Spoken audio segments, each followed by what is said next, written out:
Listo. Bueno, muchachos, entonces, eh, la semana pasada, ¿qué fue lo que vimos? Aplicaciones industriales. Ya el día de hoy, semana 10, vamos a empezar a trabajar eh, plataformas móviles, que es la otra cara de la moneda de aplicaciones robóticas industriales. ¿Cierto? Por un lado, necesitamos manipuladores para mover las cosas y por el otro lado, necesitamos plataformas móviles para desplazar las cosas. Listo. Entonces están esos dos elementos. El día de hoy vamos a empezar con qué es locomoción, ¿cierto? Pregunta, ¿qué es locomoción?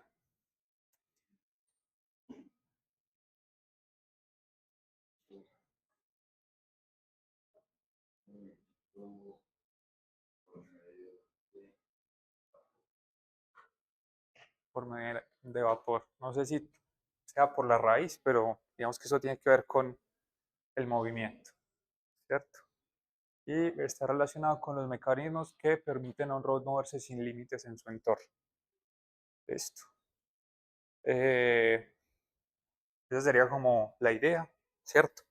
Entonces, el día de hoy vamos a estar trabajando alrededor de eso. ¿Qué mecanismos permiten a un robot moverse sin límites en su entorno? Listo. ¿Por qué creen que es importante moverse sin límites en el entorno? ¿Cómo? Alcanzar, ¿cierto? Está más relacionado con ese alcance. Si no tenemos límites, podemos movernos por todas partes.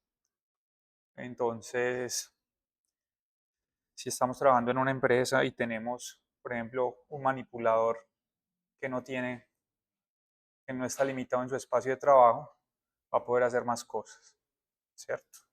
Y digamos que esa es la idea que tiene Tesla con sus robots. ¿Listo? Muy bien. Pregunta. ¿Cómo nos movemos?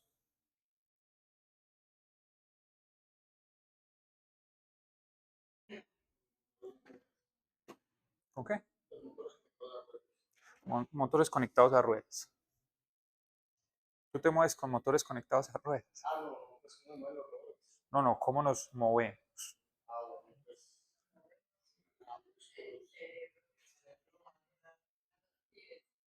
El cerebro manda señales a los pies y uno camina, a los músculos. Listo, ¿cierto? Aquí vamos a retomar o a recordar la primera clase, donde teníamos varios elementos en un lazo de control. No sé si recuerdan que teníamos los actuadores o no habíamos hablado de eso acá. Ajá, exactamente. Actuador, controlador, y por un lado tenemos el sensor y por el otro lado teníamos el sistema. Esto, como mencionaba Andrea, el controlador le manda señales, o el cerebro le manda señales a los músculos y los músculos mueven nuestro cuerpo y nosotros nos damos cuenta que se mueve el cuerpo a través de los sensores y los sensores están conectados al cerebro y tenemos ahí lo que se conoce como un lazo cerrado. ¿Listo? El día de hoy vamos a concentrarnos particularmente en este lado. ¿Listo? En qué permite el movimiento. ¿Listo? Tidier decía que nosotros tenemos unos músculos y esos músculos son los que permiten el movimiento, ¿cierto? En últimas, esos son los actuadores, pero esos actuadores, o en este caso los músculos, necesitan una cierta estructura, ¿cierto? Entonces también vamos a hablar de esa estructura y cuando mencionaba locomoción aparecía la palabra mecanismo, ¿cierto? Entonces nuestros músculos a través de ciertos mecanismos nos permiten movernos, ¿cierto? ¿Cuáles son esos mecanismos? ¿Cierto? Tenemos la contracción y extensión. De hecho, es contracción y relajación. realmente necesitamos nosotros y los animales también lo necesitan. Nosotros necesitamos dos pares de músculos para poder hacer el movimiento completo, ¿cierto? Por ejemplo, en este caso, en este movimiento, yo tengo bíceps y tríceps. Entonces, contraigo bíceps, hago esto, contraigo tríceps, relajo. La relajación, digamos que no hay una acción activa en la relajación. Tenemos con los tríceps a mover el músculo en esta forma. Listo. Entonces nuestros músculos son por activación y para tener un movimiento completo vamos a necesitar un par de músculos. Listo. Que hacen los movimientos de manera alternada. Listo. Bien. Si nos extendemos a nosotros, los que nos podemos mover, ¿cómo se mueven el resto de seres que se pueden mover?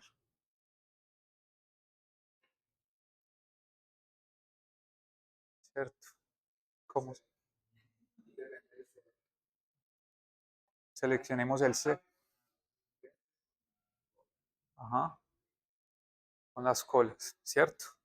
Y esos métodos, digamos que nosotros caminamos, los perros caminan y corren, las aves vuelan, ¿cierto? Entonces existen algunos métodos que son caminar, saltar, correr, deslizar, patinar, nadar, volar y rodar, ¿cierto? Hay ciertos escarabajos que les gusta rodar y pues tenemos las serpientes que se deslizan, ¿cierto? Todos esos son mecanismos o métodos de locomoción que van a permitir a un robot, normalmente nuestra idea de robot que se mueve, o puede ser un carro, o puede ser un humano, o en algunos casos puede ser un perro, pero podemos tener otras formas de desplazamiento. ¿Listo? Muchas veces esos métodos de desplazamiento están relacionados con la contraparte biológica. ¿Listo? La única, lo, el único elemento que no aparece en la biología es la rueda activa, que es una invención humana y es muy eficiente en terreno plano. ¿Listo? Y gracias a esa eficiencia en terreno plano, por eso se privilegia la rueda. ¿Listo? Nosotros, que somos bípedos y caminamos, esto se aproxima a lo que sería un polígono rodante. Pues podemos decir que un círculo es un polígono o no. ¿Cuántos lados tiene el círculo? ¿Cuántos lados tiene? Infinitos, ¿cierto? Entonces, nosotros podemos pensar en un polígono de 3 lados, o un polígono de 4 lados, o un polígono de 5 lados, y así sucesivamente. Si n tiende a infinito, llegamos al círculo, ¿cierto? Nosotros podríamos decir que caminar podría aproximarse a un polígono. Esto nosotros tenemos el pie, levantamos el pie y lo ponemos y repetimos, ¿cierto? Podría aproximarse a eso, podría ser con más lados, ¿listo? Pero podría ser una aproximación, ¿listo? Es un poquito extraño, pero podríamos aproximarlo, ¿listo?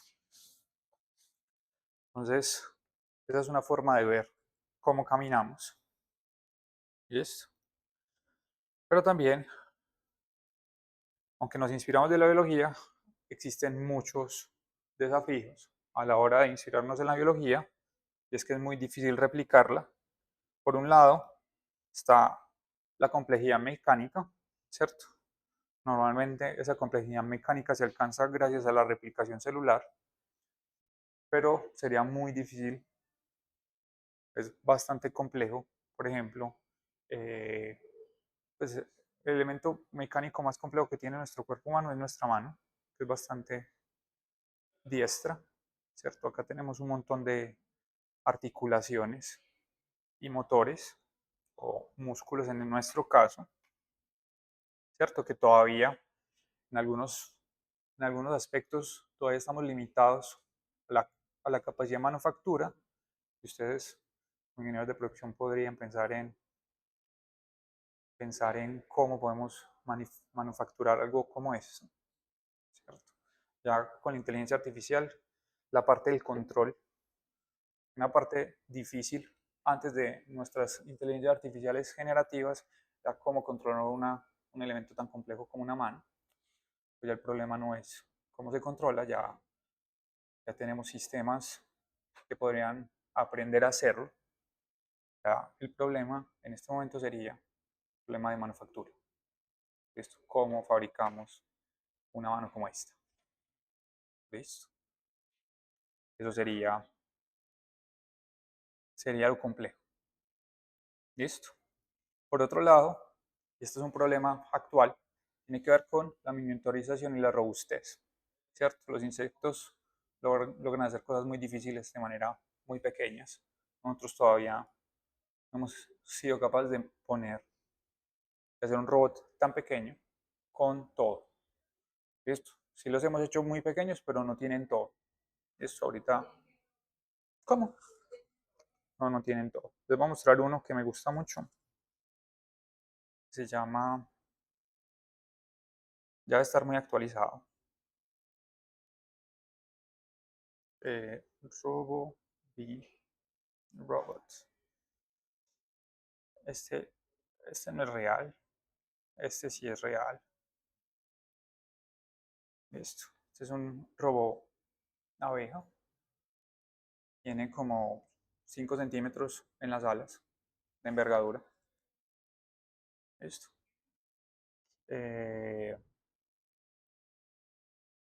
A ver, por aquí está en el Instituto Wise.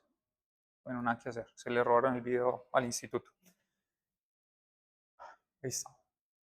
Es un robot que puede volar. Tiene los actuadores, pero el controlador todavía no está dentro. Y la energía todavía no está dentro. 80 miligramos. Listo. Y adicionalmente puede mover las dos alitas de manera independiente. Listo. Entonces sí se ha avanzado en esto. Entonces, este es de la Universidad de Harvard, aunque varias universidades intentan replicar las abejas. Las abejas son el animal más importante de nuestra vida si no lo creamos. Porque creen que son importantes las abejas. La polinización. Hay otros animales que también polinizan, pero la mayor parte de nuestros alimentos son polinizados por abejas. Entonces ahí está la importancia. Listo. Y esta es la parte más difícil. Por un lado, aquí, por ejemplo, en el RoboBee han logrado tener ciertos actuadores, aunque esos actuadores no tienen a veces el suficiente torque, o sea, no son lo suficientemente fuertes para levantar todo el peso, ¿cierto? No son lo suficientemente eficientes. Y, por ejemplo, en el RoboBee, como no son ni lo suficientemente eficientes, ni tienen la suficiente fuerza, no son capaces de ni cargar el controlador ni cargar el sensor. Entonces, en este momento es solamente una estructura con actuador, o sea, sería este pedacito lo que se tiene. Esto. Entonces, si tuviéramos actuadores más fuertes y de pronto más eficientes, podríamos meter el resto de cosas adentro, pero todavía no se ha logrado. ¿Listo? Entonces, como esos sistemas inspirados en la biología son tan difíciles, hay dos opciones, y estas son las dos opciones que se utilizan principalmente. Uno es mecanismo con ruedas, ¿cierto? Que es lo que más conocemos, o lo otro sería un número reducido de patas articuladas. ¿Listo? Entonces es como una pata parecida a la pata biológica, pero reducida en su capacidad y en su diseño, ¿cierto? Vamos a hablar de los dos, tanto de las patas como de las ruedas, y vamos a mirar algunas ventajas y desventajas de cada una. Las patas La mayor ventaja es la adaptabilidad y maniobrabilidad en terreno irregular, ¿cierto? La otra, pues, tiene capacidad de cruzar huecos, tiene el potencial de manipular objetos, pero tiene unas grandes desventajas y son la complejidad mecánica y los requerimientos de potencia, ¿cierto? Consume más energía, no estar sobre ruedas sino sobre patas. Listo. Por el otro lado, tenemos las ruedas y claramente son mecánicamente muy simples y son extremadamente eficientes en terreno plano, ¿cierto? La eficiencia puede ser de un orden o dos órdenes de magnitud más que las patas, aunque hay unas desventajas y es que la eficiencia cae cuando el terreno es blando y requiere superficies planas y rígidas o duras.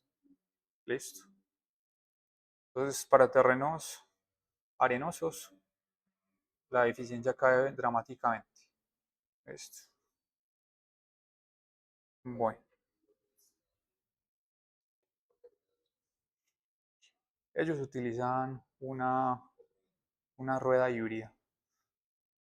Utilizan ruedas, pero esas ruedas están articuladas como patas.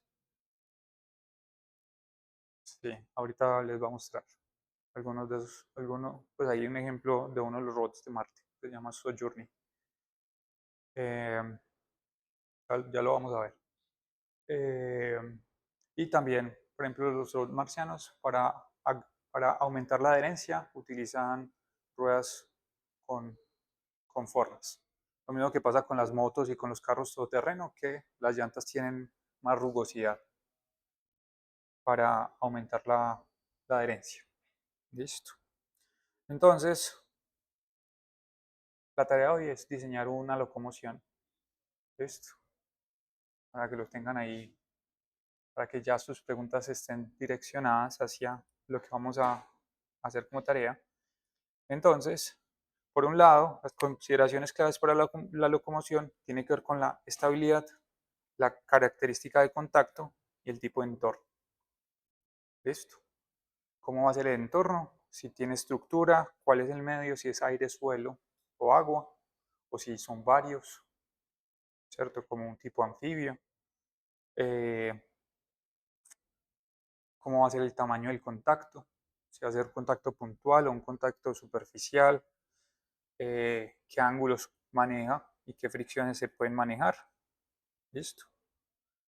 Vamos a hablar de la estabilidad, que es una parte muy importante de los robots con patas y también funciona esto de la estabilidad para los robots con ruedas. Es importante la estabilidad. La estabilidad es si el robot se cae o no se cae. Esto básicamente lo podemos decir de esa forma. Si el robot se cae, no es estable. Si el robot no se cae, pues el robot sería estable. ¿Listo? Entonces, el primer punto de estabilidad en un plano, y cuando hablamos de movilidad normalmente nos referimos a planos, y claramente estamos hablando de robots terrestres o robots que caminen sobre el agua, también podría ser. Cuando tenemos tres patas se logra algo que se conoce como estabilidad estática. ¿Listo? Si yo tengo tres puntos de apoyo, logro estabilidad estática. ¿Listo? No sé si ustedes tienen sus marcos de referencia. Si ustedes tienen sus marcos de referencia, ponen los tres puntos o las tres flechitas en la superficie y se van a dar cuenta que es estable. Eso no se cae. Eso no se mueve. ¿Cierto? Ustedes le quitan una de las paticas y tratan de estabilizarlo en dos. Ah, tratan de estabilizarlo en dos de los puntos, no va a ser posible. O no de forma pasiva. ¿Cierto? Vamos a necesitar un controlador de manera activa que permita que él se estabilice en dos puntos de contacto. ¿Listo? Era como para que lo pudiéramos visualizar. ¿Listo? Entonces, ese sería como la primera configuración, las tres patas. Las tres patas estáticamente funcionan, pero si nos empezamos a mover, vamos a necesitar equilibrarnos. Por ejemplo, nosotros nosotros tenemos un control activo del equilibrio, nuestras dos patas. Y por ejemplo, las personas que se ponen zancos, donde el punto de contacto pues ya son dos puntos, no una superficie, porque nosotros con la planta del pie tenemos más estabilidad. Los que tienen zancos, ellos activamente se paran en dos y activamente están balanceándose para no caerse. Entonces, tanto en el caso de dos patas como en el caso de tres patas, cuando nosotros queremos movernos, tenemos que activamente balancearnos sobre el punto de contacto que tenemos con el suelo. Esto. Lo mismo va a pasar en el caso de dos y de tres patas. Esto.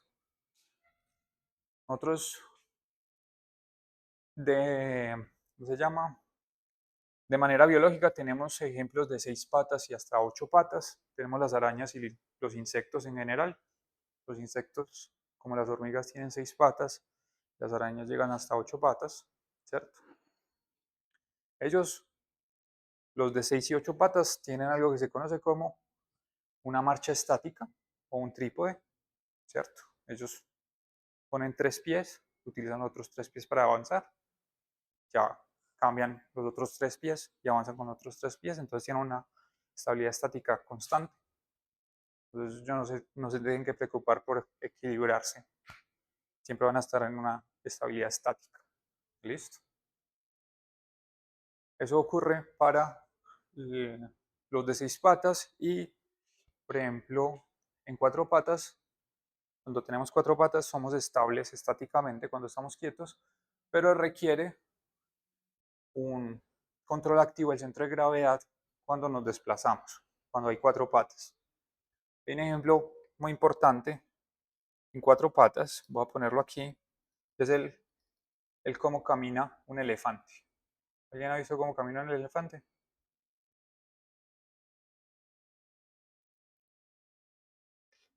Un elefante. Ay, Dios mío. Bueno, aquí puede ser de pronto este.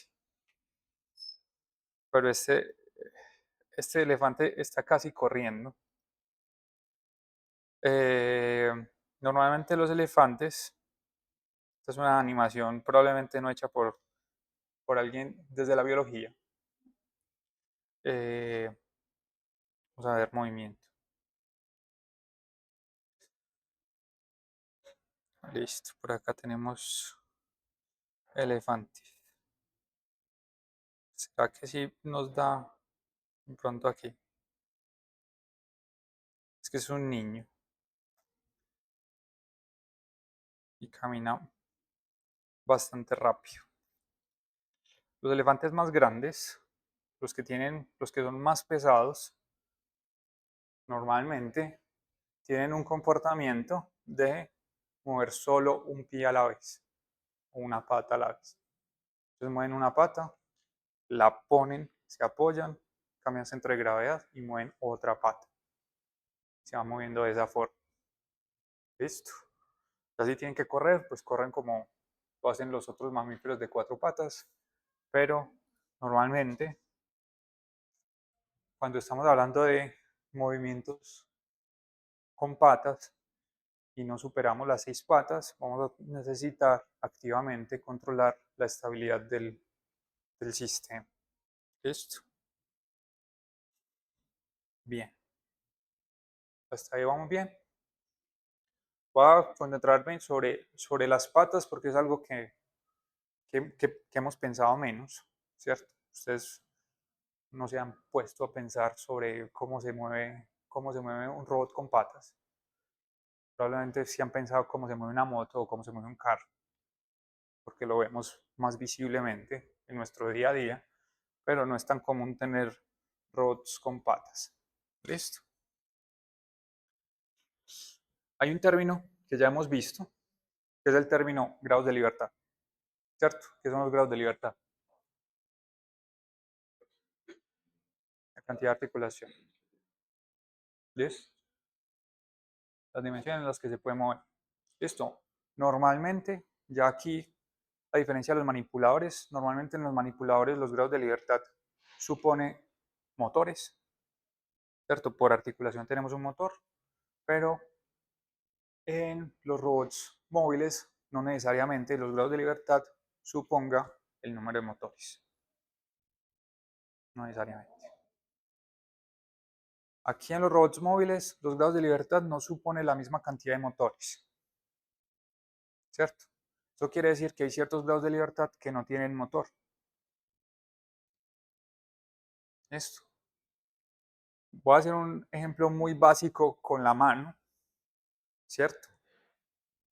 Yo no soy capaz, de pronto alguno de ustedes sí es capaz porque se ha entrenado, pero bajen solo este dedo hasta acá. Ah, pues, sí, ok. Este no tiene, este no tiene. Bueno, se bajan los otros, ¿cierto? Ahí estamos hablando de grados de libertad, pero tenemos menores, menos motores de los que podríamos tener. Esto se conoce como un, un robot subactuado. Esto, que hablemos de esos términos, no sé si los vamos a ver después, pero es importante. Tenemos los robots pueden, pues en este caso los manipuladores todos eran actuados. Tenemos los robots actuados, los robots subactuados y los robots sobreactuados, ¿cierto? Entonces acá tenemos que los grados de libertad son mayores al número de motores. Aquí los grados de libertad son mayores, aquí son iguales y aquí son menores. ¿Listo?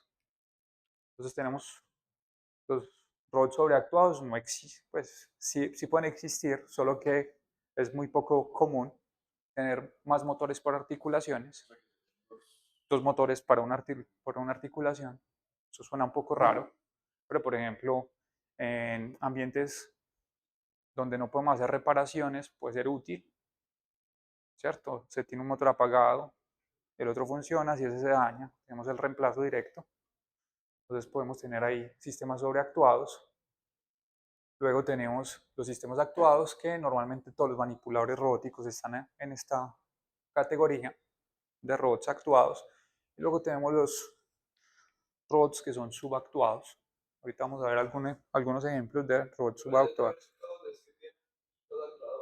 Tienen más actuadores que grados de libertad. Tienen los mismos. Exacto. Listo. Muy bien.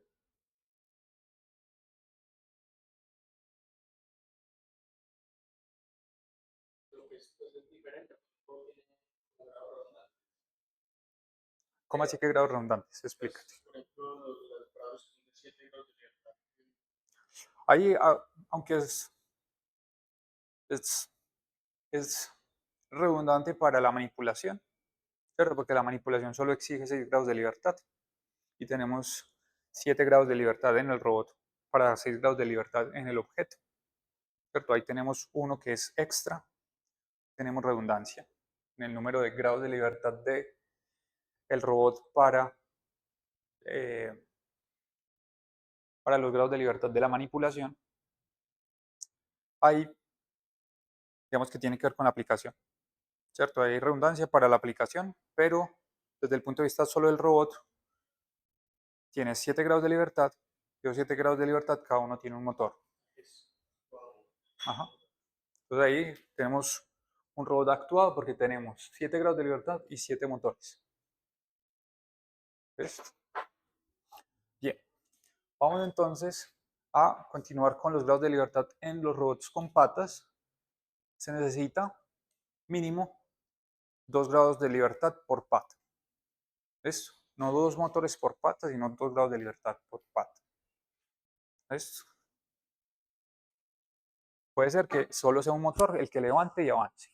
Puede ser un motor que haga esto, ¿cierto? Pero se necesita levantar y avanzar, levantar y bajar, ¿cierto? Entonces, este movimiento, el que uno hace normalmente cuando nada, sería el movimiento para, para un movimiento mínimo, ¿cierto? Ya otro Ya empezando a aumentar los grados de libertad por pata, vamos a tener robots más, digamos, más maniobrables. Entonces, si tenemos 3 grados de libertad, vamos a tener la capacidad de flexionar la cadera, abducción y flexión de rodilla. Listo. Entonces ahí ya le agregamos como el codo, ¿cierto? Con 4 grados de libertad vamos a incluir el tobillo y eso quiere decir que vamos a poder tener un contacto más consistente con el suelo. Vamos a poder orientar cómo la pata se posa sobre el suelo. ¿Listo? Normalmente los robots bípedos tienen esta cantidad de grados de libertad. Pero aquí viene la cosa y es que a mayor número de grados de libertad, se vuelve más maniobrable, pero también vamos a tener un mayor número de grados de libertad para controlar, vamos a requerir mayor energía, vamos a tener mayor masa. Normalmente los motores son los elementos más pesados de un robot. Listo, cuando estamos hablando de robots con patas. Listo, muy bien. Vamos a empezar a mirar ciertos robots. Este es un robot que se conoce como un robot con una sola pata. Este es un robot con una sola pata porque solo tiene un punto de contacto con el suelo, pero ¿cómo? Vamos a mirar. Vamos a mirar cómo lo hace, ¿cierto? Ponerlo aquí en pantalla completa.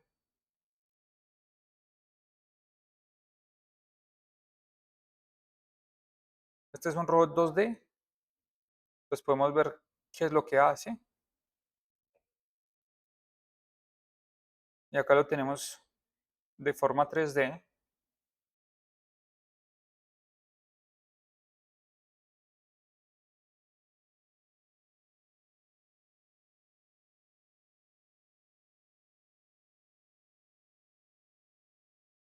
Muy bien.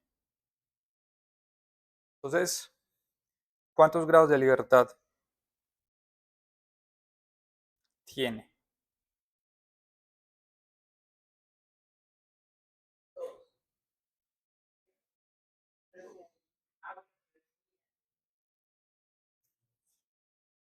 Pero voy a regresar a lo que le expliqué a Josué, o Josué. Eh, Tiene que ver con la manipulación del objeto, en este caso el objeto es el mismo robot, y la cantidad de grados de libertad es cuántas articulaciones tiene internamente, ¿cierto? Nos vamos a concentrar en la parte de grados de libertad internos del robot, ¿cierto? Uno. Tenemos la versión 2D y tenemos la versión 3D. Voy a volver a poner la versión 2D.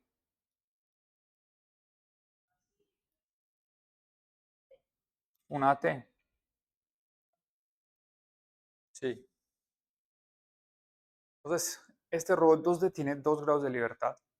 Y de hecho, los dos tienen que ser motores. Este sistema tiene que ser actuado, ¿cierto? Es un robot actuado en 2D. En 3D necesita 3 grados de libertad y necesita 3 motores. ¿Listo? Uno es el contacto. Ese contacto es actuado, que lo impulsa hacia arriba, ¿cierto? Y tiene un grado de libertad que es tipo resorte, que le permite comprimir la pata, volver a extenderla. Ahí hay uno. Y el otro tiene que ver con el balanceo del cuerpo. Tiene que balancear el cuerpo para mantenerse de pie, saltando, o para avanzar hacia alguno de los dos lados. Listo. En el caso 3D, van a necesitar dos grados de libertad para mover el cuerpo, para balancear el cuerpo en X y Y, más el grado de libertad de la pata para poder saltar. Listo. Y pues uno le puede poner a hacer cosas como estas, donde ya hace backflips. Entonces, aquí tenemos el, el robot real. ¿Listo? Este es un robot 2D, aunque digamos que el 2D es radial. Entonces le pone ese brazo que lo sostiene y le permite desplazarse en una circunferencia. ¿Listo? Bien. Hop. Este es otro que salta. Este es pues es el mismo 2D. Es este mismo. Es este mismo 2D. Solo que para limitar el 2D, lo están limitando en un cilindro. Entonces ese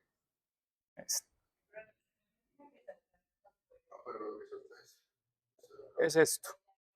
Esto de aquí es solamente para limitar el espacio de trabajo, ¿cierto? Para limitar el espacio, para que no se caiga. Exactamente. ¿Listo? Entonces el 2D en este caso, esta es una junta esférica. Eso le permite moverse en una semiesfera, como un compás. Entonces este robot simplemente salta sobre este punto y con estos dos contrapesos se balancea, va saltando y se balancea. No sé si aquí no, esto es solamente el enlace de la universidad, que ya no existe. Vamos a ver si tiene algún video en YouTube. Eh, Al parecer no. No. Bueno, no tienen video.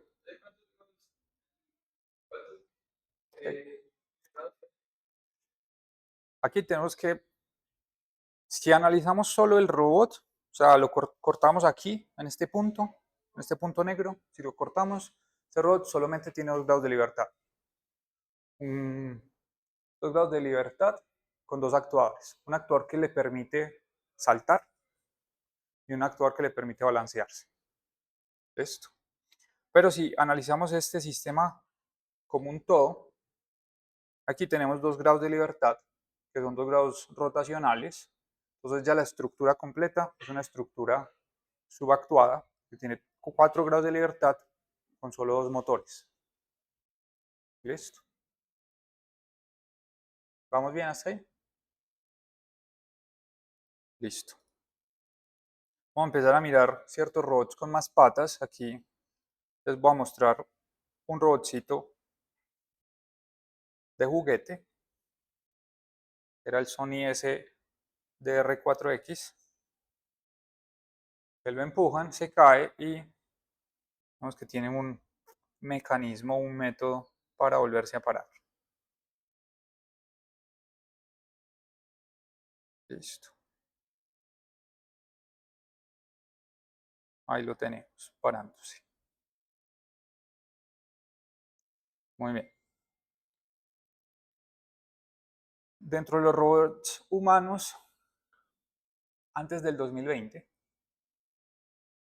porque después del 2020 han ocurrido cosas muy impresionantes, ese era uno de los más apreciados, era el robot de Honda.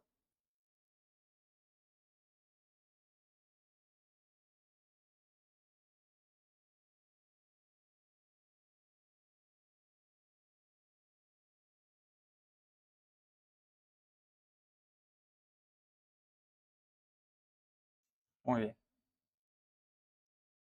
Entonces claramente tenemos la parte de locomoción y al ser un humanoide tiene dos manipuladores. Esto tiene aquí dos brazos manipuladores. Ya ya nos estamos acercando acá tengo 5. Ahí están. Tenemos 5 robots. Este fue en el 2022, pero ya tenemos Optimus 2023. Creo que ya en este momento están mucho más potentes. Pues, se los muestro porque es de Tesla, pero los chinos le dan pela, le dan una pela a este robot facilito. ¿Listo? Y claramente en la parte de locomoción, cada pata tiene un montón de grados de libertad. Listo.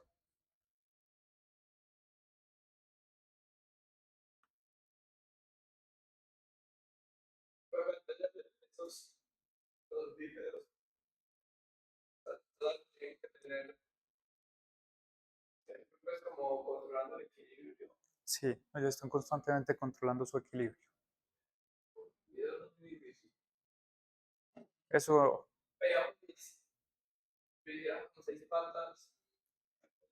Con seis patas es mucho más fácil, ¿cierto? Porque las seis patas tienen equilibrio estático todo el tiempo. Estos tienen que controlar la estabilidad todo el tiempo. ¿Listo? Voy a mostrar, pues el de Boston Dynamics también. Atlas es bastante potente, que ya cada vez caminan más recto.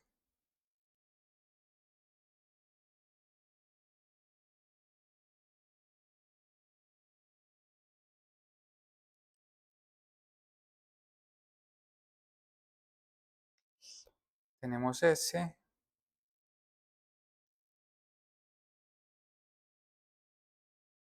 Lo pueden hacer cada vez maniobras más interesantes. Aquí tenemos el Unitree G1, que si se dan cuenta se parece mucho a el movimiento que hacía el primer robot de Sony.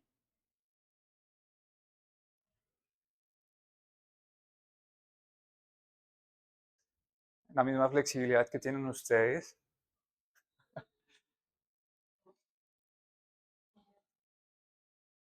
Y claramente siempre está la prueba de maltratar a los robots. Muy bien. Eh, Claramente también está Gemini Robotics,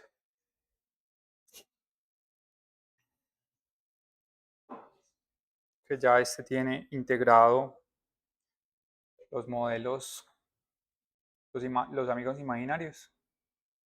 Entonces ya con Gemini 2.0 es capaz de interpretar lenguaje natural y llevarlo al mundo físico. ¿Cierto? Muy bien.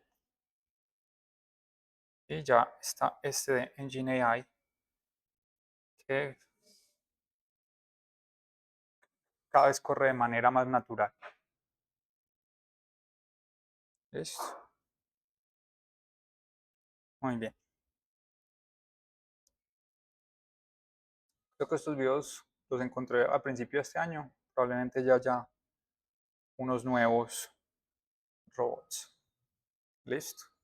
Voy a irme a los robots ya cuadrúpedos. Aquí tengo el primero de estos intentos. Sony en los años 2000 le metió mucho dinero al desarrollo de robots. Tenemos un robot tipo mascota. En cada patica tiene 3 grados de libertad. Perdón, 4 grados de libertad. Tenemos el tobillo no es actuado, es un sistema subactuado. Y pues ese no necesita tanta estabilidad. ¿Listo? Aquí, por ejemplo, tenemos un robot que pasa a ser hexápodo. En este caso, es un robot con 2 grados de libertad por pata. Y si se dan cuenta, este robot siempre es estable.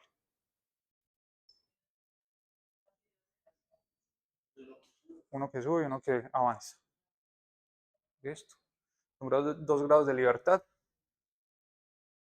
En cada patica tiene 2 grados de libertad. Creo que son 2 motores los que están conectados en cada patica. ¿Listo? Acá tenemos esa movilidad. ¿Qué pasa si se voltea? Esa sería una muy buena pregunta. Ahí depende de cuáles son los límites de las articulaciones, ¿cierto? Porque hay ciertos robots que tienen la capacidad de simplemente hacer así y ya claro, ya caminan con la barriga hacia arriba, ¿cierto? Este es otro, que también, este los quería mostrar porque, digamos que al ser un robot de seis patas, lo que le permite esa redundancia es, por ejemplo, pararse en 4 patas y utilizar 2 patas para la manipulación, ¿cierto? Que le permitiría tener unas ventajas con esas patas adicionales. Listo. Muy bien. ¿Vamos bien con las patas? Bueno, vamos a entonces hablar de eh,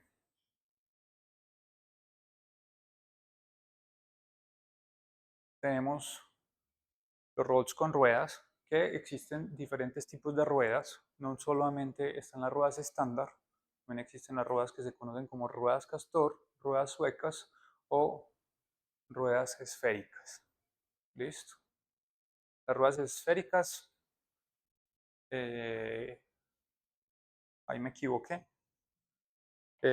solo tienen un grado de libertad, es el grado de libertad rotacional. Ya simplemente rotan y no hay nada que se pueda hacer.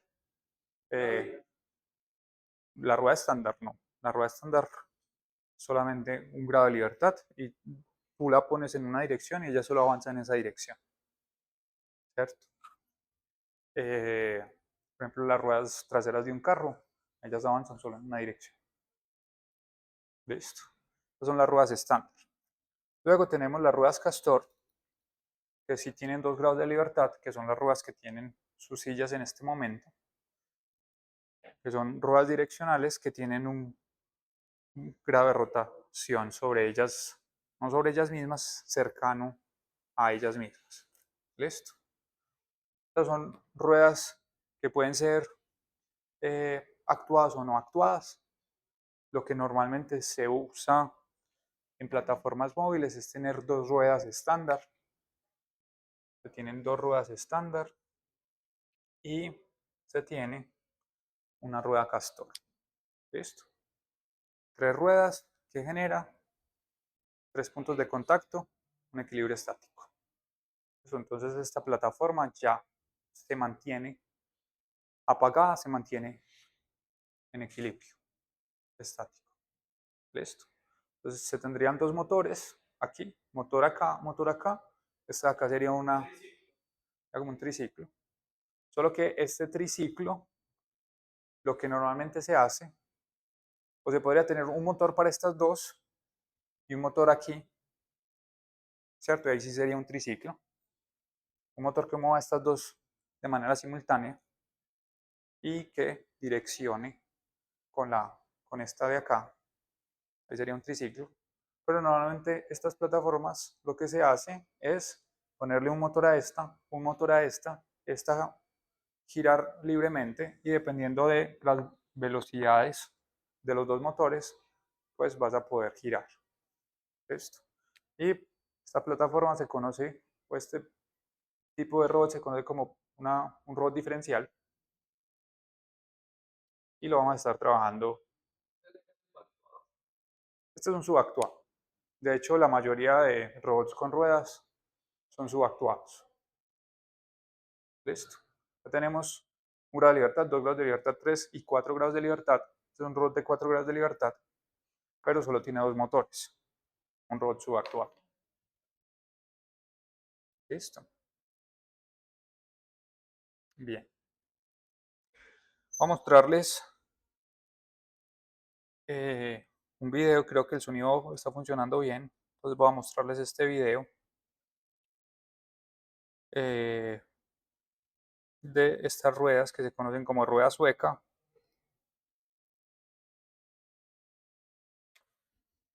No, no funciona bien. Listo. Esto es un carrito de carga. Este carrito es como un carrito de golf o como los carros que ustedes conducen. Tienen dos ruedas y tiene esta que permite la dirección. Pero si se dan cuenta, para llevar esta caja estaba, llamémoslo, de espaldas. A ver si lo puedo volver a mostrar. Ahí estaba de espaldas y para poner la caja tiene que dar un giro. Necesita un espacio bastante amplio para poder poner la caja, ¿cierto? En el caso de las ruedas Mecanum, ellas permiten desplazamientos en todas las direcciones,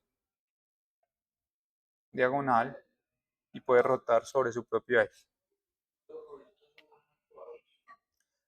Todos los rollitos no son actuados.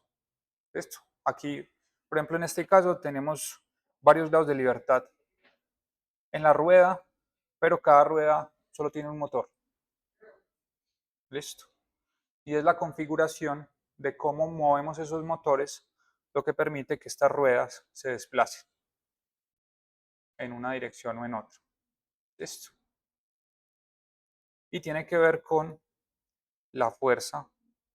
Aquí lo representaron mal. La fuerza motriz está sobre la línea del rodillo, no sobre el eje de rodillo. Perdón, sí, la fuerza está sobre el eje del rodillo, no perpendicular al eje del rodillo. Aquí en esta parte del video lo representan mal. Listo. Y lo que tienen estos sistemas normalmente son de 4 ruedas. Vamos a ponerlo aquí. Son 4 ruedas y estas 4 ruedas eh, son, son antisimétricas, pues son simétricas, ¿cierto? Los rodillos de las ruedas vienen en 2 ejes diferentes, ¿cierto? 45 grados para un lado, 45 grados para el otro. Y eso es lo que va a permitir combinación de movimientos que se muevan en una o en otra dirección. Listo. Aquí empiezan con los movimientos. Entonces, dependiendo de los movimientos, van a generar fuerzas y esas fuerzas, dependiendo de cómo se sumen, van a generar un movimiento, ya sea en la dirección X de este marco de referencia o en la dirección Y, o vamos a tener rotación pura. Listo. Va a depender de cómo estén configurados. Listo. Y tenemos otro tipo de rueda que son las ruedas esféricas. ¿Cómo? Esa es la sueca. También se conoce como Mecanum. ¿Listo? Y están las ruedas esféricas que alguien ya se vio la película Yo Robot. No, hace rato. ¿Listo? Yo Robot con Will Smith. La de los robots blancos. Esos carros tenían ruedas esféricas.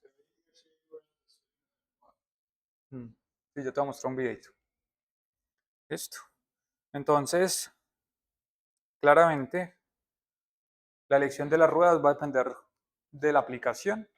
Yo creo que las esféricas podría, después de que se llegue a un buen nivel técnico de manufactura, pueden ser muy útiles a nivel robótico, eh, porque no tienen las desventajas de las suecas. Las suecas, como tienen esos grados de libertad, generan deslizamientos. Los deslizamientos hacen que el robot se pierda un poquito de dónde está.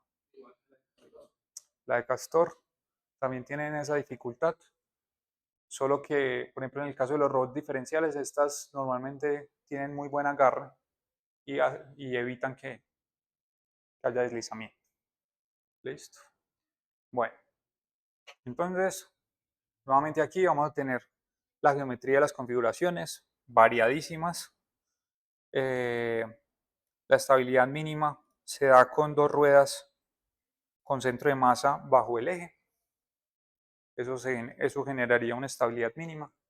Si yo tengo estas dos ruedas y tengo un eje en esas dos ruedas y el centro de masa está bajo el eje, el sistema es estable, porque sería como si tuviéramos un péndulo. ¿Listo? Esa es la estabilidad mínima.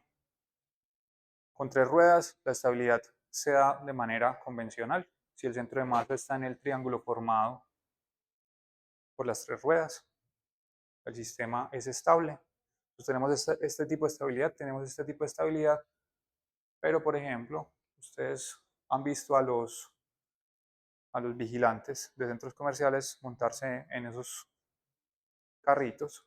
Esto no tiene estabilidad mínima, esto se cae, si se apaga se cae, cuando uno lo prende se pone estable.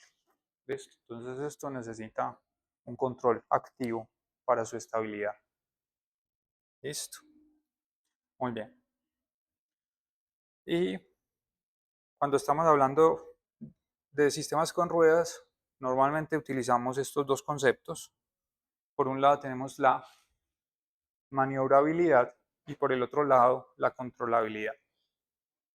¿Listo? Tienen normalmente una correlación inversa, ¿cierto? Normalmente los diseños omnidireccionales requieren más procesamiento, pero tienen más deslizamiento, entonces no son tan controlables, son muy maniobrables, pero no son tan controlables. Este es un robot que es omnidireccional, pero ya les voy a mostrar algunos ejemplos. Listo. Aquí tenemos un pequeño robot hecho con Lego que tiene algo que se conoce como un diseño Synchro Drive. En este caso son 4 ruedas rígidas motorizadas con 2 motores. Y aquí podemos observar. Listo.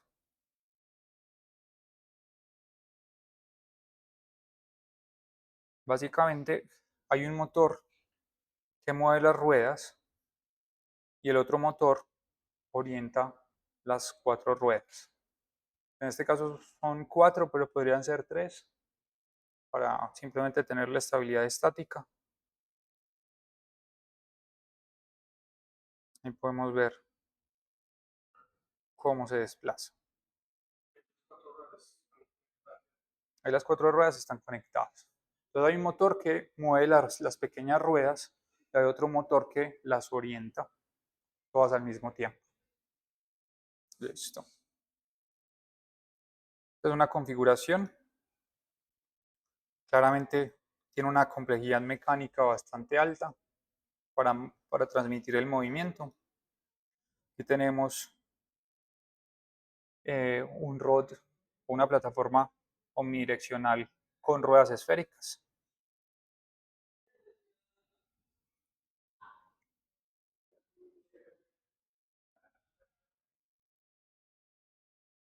Entonces ya existen.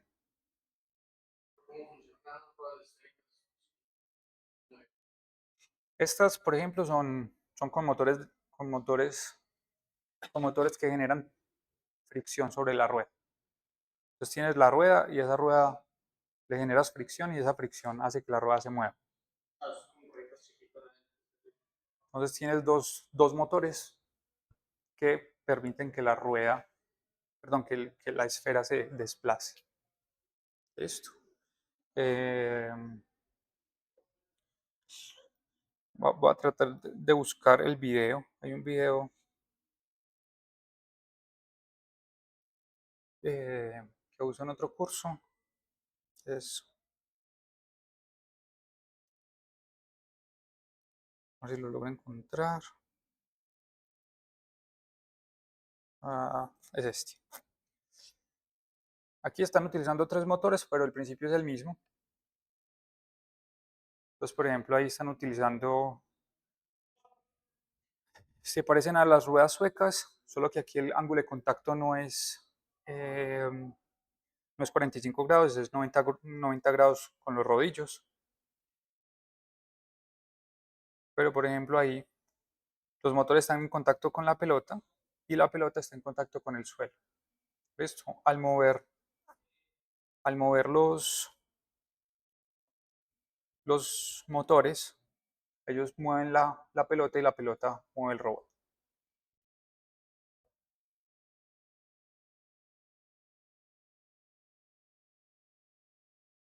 ¿Listo?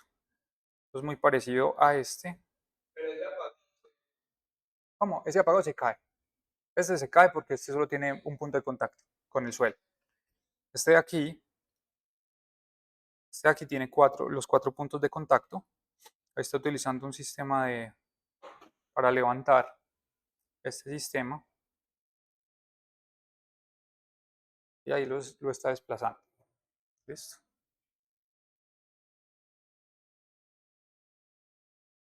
Y tendríamos las, las llantas patrocinadas por Goodyear. Bien,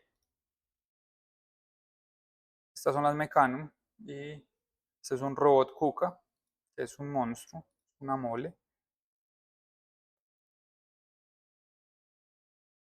que permite el desplazamiento de cargas muy grandes.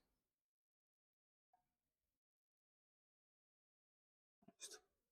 Ahí está, probablemente está en una de las fábricas de ensamble de aviones para mover esas partes con estos robots.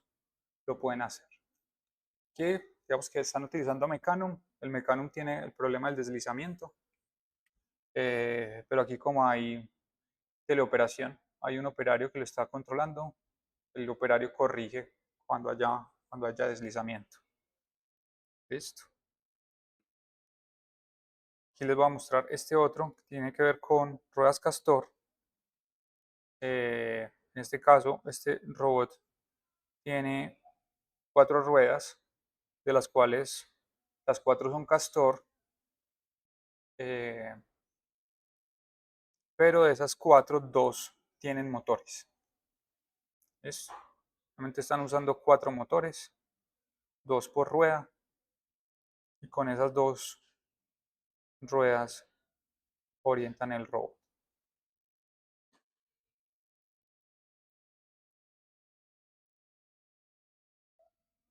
Listo. Muy bien.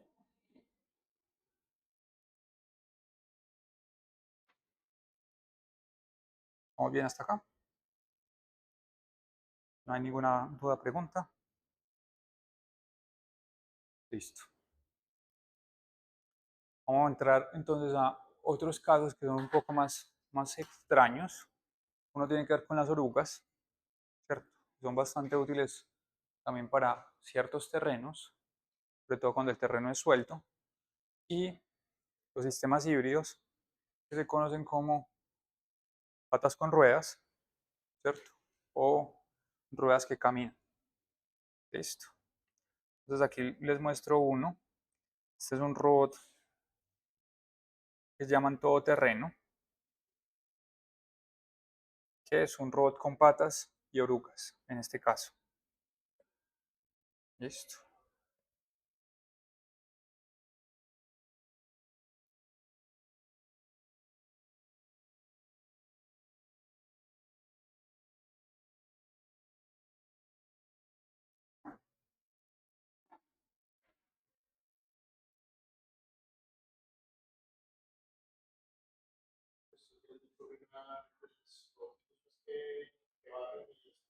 Mm, sí, sí, digamos que acá este robot en particular tiene orugas y tiene patas, se podría llamar que tiene patas, que le permitiría manejar diferentes terrenos.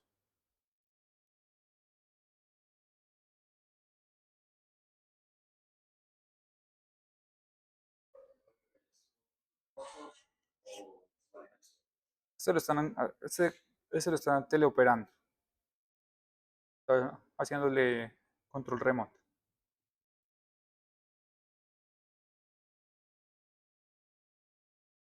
y pues ahí le pusieron un manipulador. Tenemos ese, es un robot con orugas y patas. Acá tenemos, por ejemplo, el Sojourner, que es de los primeritos robots marcianos. Y en este caso tiene 6 ruedas,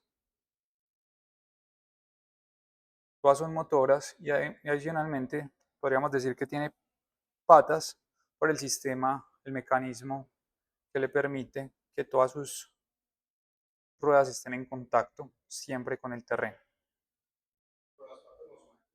No, no son activas.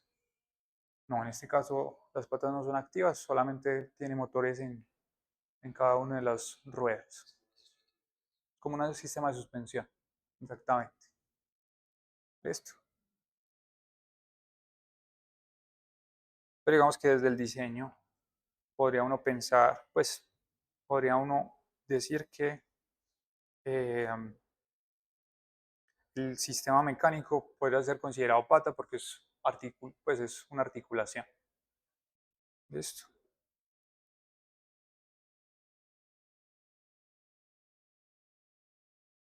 Bien.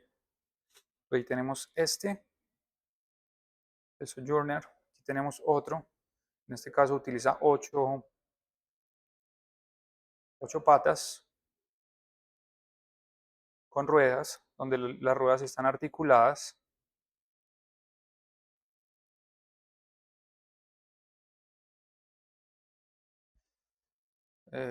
Muestran cómo lo arman. Podemos ver que también es un sistema, solamente un sistema articulado con patas que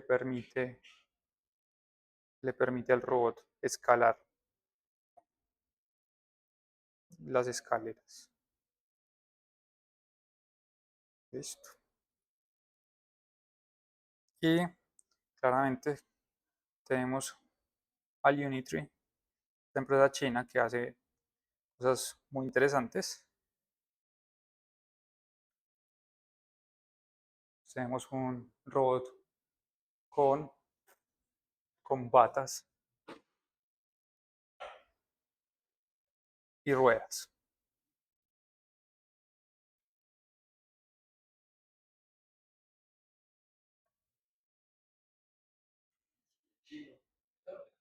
Sí, sí, parece IA.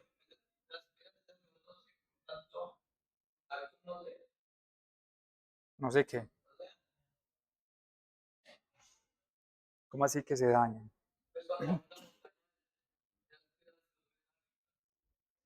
Ah, si esas piedras lo debieron haber vuelto nada. Sí, sí, claramente ahí. Este es un desechable, lo van a claramente.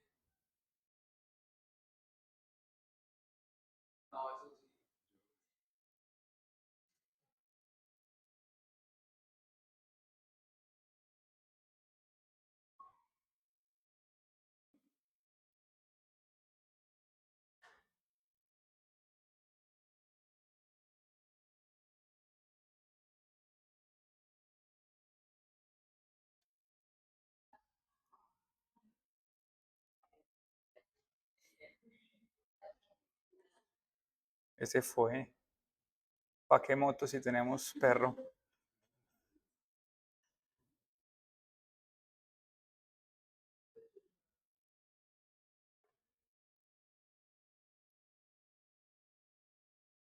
Listo. Entonces ahí tenemos Unitree. Ese video lo tenías de hace rato. Vamos a ver cómo están hoy. A2, B2. No, es el mismo video. Aquí hay otro que no tiene las patas.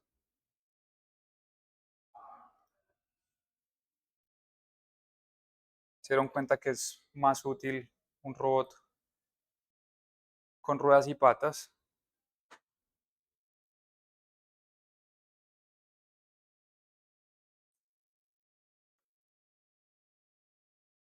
Y claramente esto se pone un poquito peligroso. Pero bueno, ahí tenemos el robot. Y nada. Conclusiones. Nada. La locomoción implica compromisos de eficiencia, complejidad y adaptabilidad.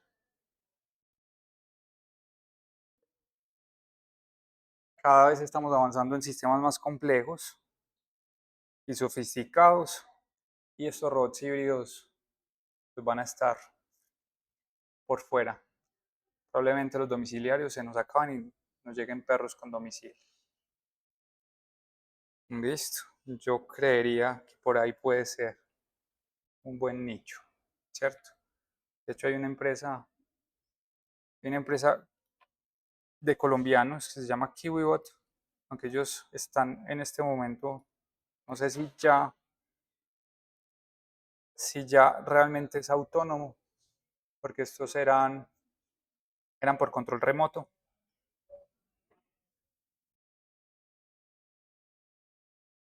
Listo. Entonces acá tenemos sus robots. Sí, sí, es que ellos son colombianos. Pero ellos querían desarrollar sistemas de computación de bajo costo y eso no les está dando resultados por la capacidad de cómputo que se necesita. Listo. Bueno,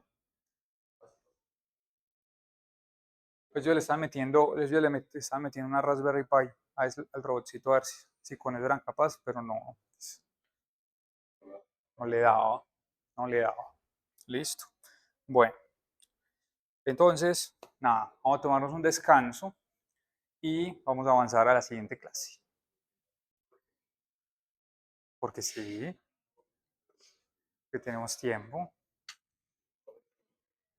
Necesita mucho procesamiento porque es un carrito, pero los manipuladores no necesitan tanto. Los manipuladores con los sensores, es que depende de lo que tengas que procesar y qué tan rápido lo tengas que procesar. Eh,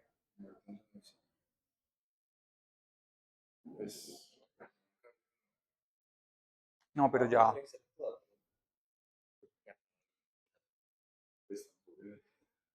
No, pero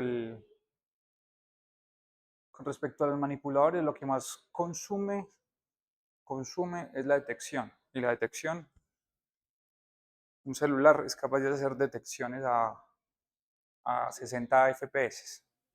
Y, por ejemplo, para lo que tú estás pensando, no necesitas 60 FPS.